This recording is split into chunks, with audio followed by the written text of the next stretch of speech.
प्रदेश में लगातार बीजेपी के अंदर घमासान मचा हुआ है। साफ तौर पे कहा जा रहा है कि योगी आदित्यनाथ उनको जो है प्रेशर बनाया जा रहा है ताकि वो इस्तीफा दे दे। इसी के साथ बीजेपी के अंदर लगातार एक तरफ केशव प्रसाद मौर्य का बयान तो दूसरी तरफ योगी आदित्यनाथ का बयान। साफ तौर पर पार्टी ने उनके ऊपर प्रेशर डाला है। जिस तरह से नेता विपक्ष राहुल गांधी ने यूपी के अंदर अपना दबदबा बनाया और उसी में साफ तौर पर देखा गया कि अमेठी से किस तरह केएल शर्मा जी जीत कर आए। अभी इस वक्त हमारे साथ मौजूद है, इनसे जुड़ते हैं, बातचीत करते हैं। सर, सबसे पहले यूपी में जिस तरह इस वक्त घमासान मचा हुआ है बीजेपी के अंदर, उसको लेकर क्या कहेंगे?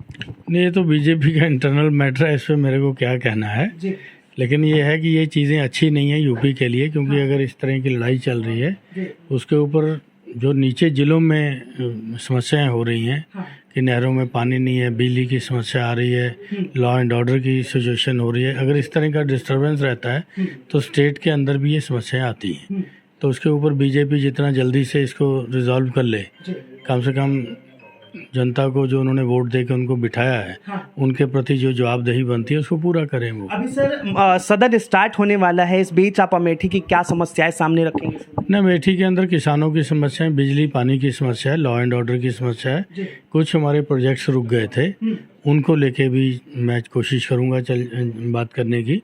उसके ऊपर हमारे जो नेशनल हाईवेज बने हैं वहाँ पे, उनमें बहुत से गड्ढे हो गए हैं, तो उसको भी लेकिन टोल वसूला जा रहा है, लेकिन सड़कें ठीक नहीं है। एक हमारा तो पुल है लालगंज में रायबरेली कॉन्स्टिट्यूंसी में, जो बनने के 6 महीने बाद ही टूट गया, जबकि प्रधानमंत्री जी ने उसका उद्घाटन करके आए थे।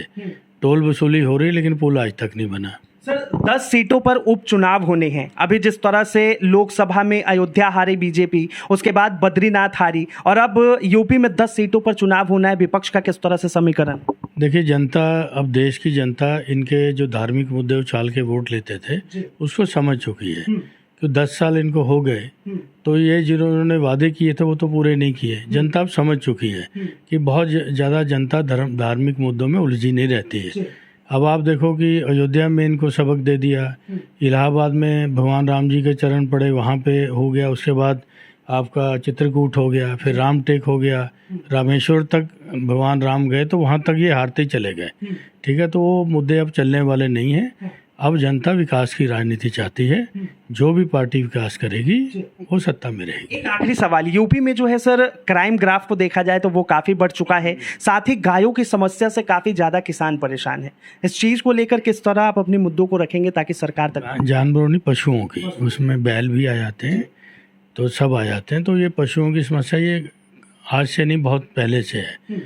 तो किसान परेशान है, बेचारा रात भर जागता है।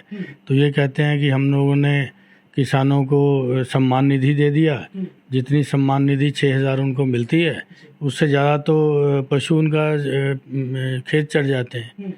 तो मतलब ये भी है।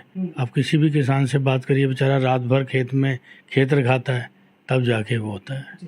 ठीक है, तो ये तमाम मुद्दे हैं और साफ तौर पर इस चीज को लेकर केएल शर्मा जी बातचीत करेंगे और जिस तरह सदन स्टार्ट होगा उसके बाद इन तमाम मुद्दों को सदन के अंदर जो है सरकार के सामने पेश किया जाएगा। फिलहाल के लिए इतना ही। ऐसे ही तमाम खबरों के लिए देखते रहें राष्ट्रीय सागर।